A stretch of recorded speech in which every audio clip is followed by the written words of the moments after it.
ಹೇಳಿ ನನಗೆ 4,000 ಕೋಟಿ ಇಲ್ಲಿ DC ಯಾರೋ ಪಾಪ 70 ವರ್ಷದ ಹೆಣ್ಮಗಳು ಕೊಟ್ಟಿದ್ದು. ಇದೇ ನಿಜ ಆಗಿತ್ತು ಅಂದ್ರೆ ಸಾಯಂಕಾಲವರೆಗೆ ಸಸ್ಪೆನ್ಷನ್ ನಾನು ಇಶ್ಯೂ ಮಾಡ್ತಾರೆ.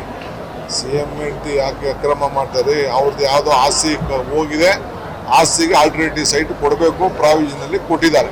ಅಚ್ಚರಿ ಅಭ್ಯರ್ಥಿ ಅನ್ನೋದೇ ಒಂದಷ್ಟು ಚರ್ಚೆ ಆಗ್ತಿಲ್ಲ. ಯಾರೇ ಅಭ್ಯರ್ಥಿ ಇರಲಿ ನನಗೆ ಓಟ್ ಹಾಕೋದು, ನನಗೆ ಓಟ್ ಹಾಕಿ ಸುಮ್ಮನೆ ಅದೆಲ್ಲ ನಾಮಿನಿ ಅಷ್ಟೇ. ನಮ್ಮ ಮುಖ್ಯಮಂತ್ರಿಗಳು ಭ್ರಷ್ಟಾಚಾರಕ್ಕೆ ಬಹಳ ಕಠಿಣವಾಗಿದ್ದಾರೆ. ಇತಿಹಾಸದಲ್ಲಿ ಕರ್ಕೊಂಡು ಬಂದು ಅವ್ರ ಸಮಸ್ಯೆನ ಕೇಳ್ಬಿಟ್ಟು ಏನ್ ಮಾಡ್ತಾ ಇದೀರಲ್ಲ, ಇದು ಇಡೀ ರಾಜ್ಯದ ವ್ಯಾಪ್ತಿಯಲ್ಲಿ ಇದು ಮುಂದುವರಿತದೆ. ನಾನು ಅನೌನ್ಸ್ಮೆಂಟ್ ಮಾಡಿದೆ, ಈ ತರ ಸಿಸ್ಟಮ್ ಏನೇನು ನಿಮ್ಮ ಸಮಸ್ಯೆ ಇದೆ ಅಂತ ಹೇಳಿ ಇದು ಮುಂದುವರಿತದೆ. ಇದೊಂದು ಗೌರ್ಮೆಂಟ್ ಪ್ರೋಗ್ರಾಮ್. ಮುಖ್ಯಮಂತ್ರಿಗಳು ಜನಸ್ಪಂದನ ಮಾಡಬೇಕು ಅಂತ ಹೇಳಿ ಎಲ್ಲರಿಗೂ ಆದೇಶ ಕೊಟ್ಟಿದ್ದಾರೆ. ಬಟ್ ನಾನಿಲ್ಲಿ ಸ್ವಲ್ಪ ಸ್ಪೆಷಲ್ ಟೈಪೇ ಮಾಡ್ತಾ ಇದ್ದೀನಿ.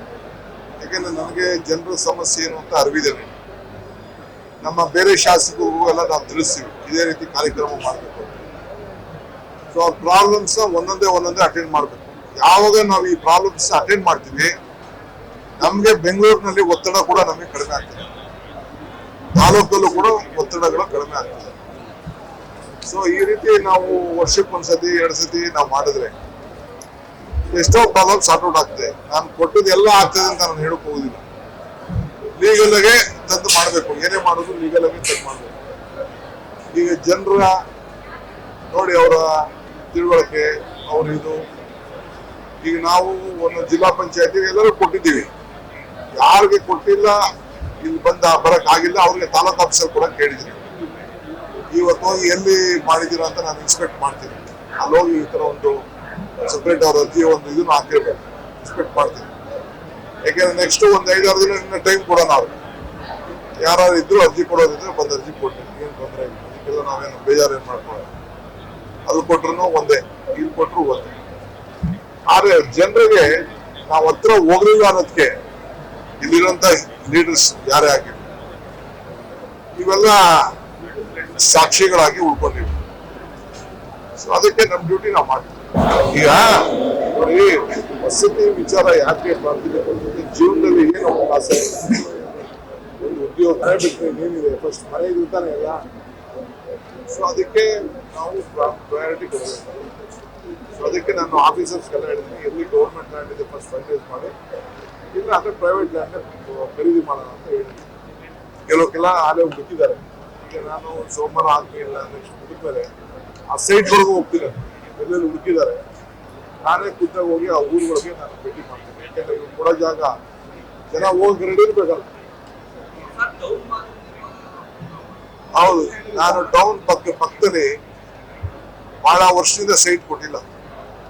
ಅದಕ್ಕೆ ನಾವು ಒಂದು ಎಕ್ಸ್ಟೆನ್ಷನ್ ಏನಾದ್ರು ಕೊಡಬೇಕು. ನಾನು ನಿನ್ನೆ ಜಮೀರ್ ಹತ್ರ ಮಾತಾಡಿದ್ದೀನಿ.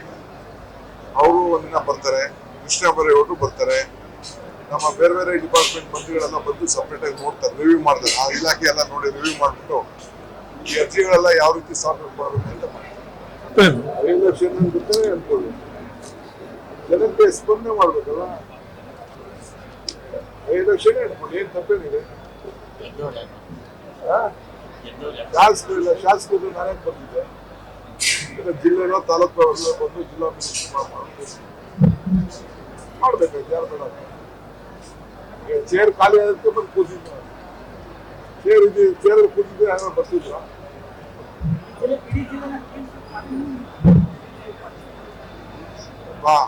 ನಮ್ಮ ಡ್ಯೂಟಿ ನಾವು ಮಾಡ್ತೀವಿ. ರಾಜಕಾರಣ ಮುಖ್ಯ ಅಲ್ಲ, ಜನರ ಬದುಕು ಮುಖ್ಯ. ಅದು ಮುಖ್ಯ. ನೋಡ್ರಿ, ಸ್ಪೆಷಲ್ ಗ್ರಾಂಟ್ ಈಗಾಗಲೇ ನಿನ್ನೆ ಡಿಸಿಷನ್ ತಗೊಂಡಿದ್ದಾರೆ. ಯಾರ್ಯಾರಿಗೆ ಏನ್ ಕೊಡ್ಬೇಕು ಅಂತ ಫಸ್ಟ್ ನಮ್ದು ನಾಳೆ ಎಲ್ಲ ಅರ್ಜಿಗಳೆಲ್ಲ ಮುಗಿಲಿ. ಈಗ ಬಹಳ ಜನ ಚರಂಡಿ, ಮನೆ, ಕಾಂಕ್ರೀಟ್ ರೋಡು, ಖಾತೆಗಳು ಎಲ್ಲ ಕೊಟ್ಟಿದ್ದಾರೆ.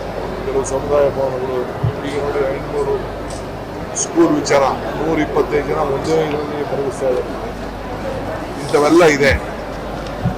ಮಿನಿಮಮ್ ಅದೆಷ್ಟು ಬೇಕೋ ಸ್ಪೆಷಲ್ ಗ್ರಾಂಟು ತಂದು ಹಾಕ್ತೀವಿ. ಇಲ್ಲೇನು BJP ಅವ್ರು ಮಾಡೋದು, BJP ಅವ್ರು ಮಾಡಲಿಲ್ಲ, ಎಲ್ಲರೂ ಏನು ಮಾಡಲಿಲ್ಲ, ನಾವು ಮಾಡ್ತೀವಿ. ಸರ್ ಇವಾಗ ಚನ್ನಪಟ್ಟಣದಿಂದ ಯಾರೇ ಅಭ್ಯರ್ಥಿ ಕಾಂಗ್ರೆಸ್ ಅನ್ನೋದು ಬಹಳಷ್ಟು ಮುಖ್ಯ ಸರ್ ಈಗ. ಅಭ್ಯರ್ಥಿ ಯಾರು ಆಗ್ತಾರೆ ಅನ್ನೋದು ಯಾರೇ ಅಭ್ಯರ್ಥಿ ಇರಲಿ ನನಗೆ ಓಟ್ ಹಾಕೋದು. ಅಲ್ಲ ಸರ್ ಇವಾಗ ನೀವು ಮಾಡ್ತಾ ಇರೋದ್ರಿಂದ ನನಗೆ ಓಟ್ ಹಾಕಿ ಸುಮ್ಮನೆ ಅದೆಲ್ಲ ನಾಮಿನಿ ಅಷ್ಟೇ.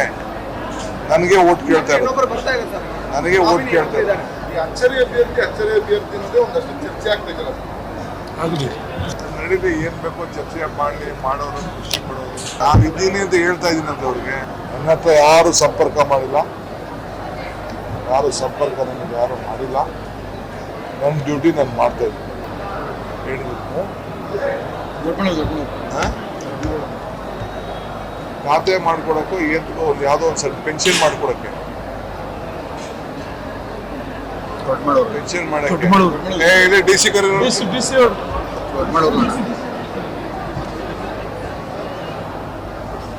5,000 ರೂಪಾಯಿ ಎಷ್ಟು ಮಾಡಿದ ಕಂಪ್ಲೇಂಟ್. ಹೆಣ್ಮಗಳು ಕೊಟ್ಲಲ್ಲ ನಮ್ಗೆ ಈಗ. ಎಸ್ ಸರ್ ಅದು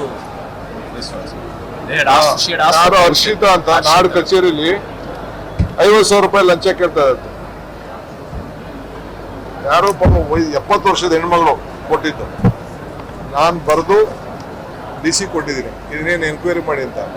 ಇದೇನು ನಿಜ ಆಗಿತ್ತು ಅಂದ್ರೆ ಸಾಯಂಕಾಲವರೆಗೆ ಸಸ್ಪೆನ್ಷನ್ ನಾನು ಇಶ್ಯೂ ಮಾಡ್ತೀನಿ. ಹೇಳಿ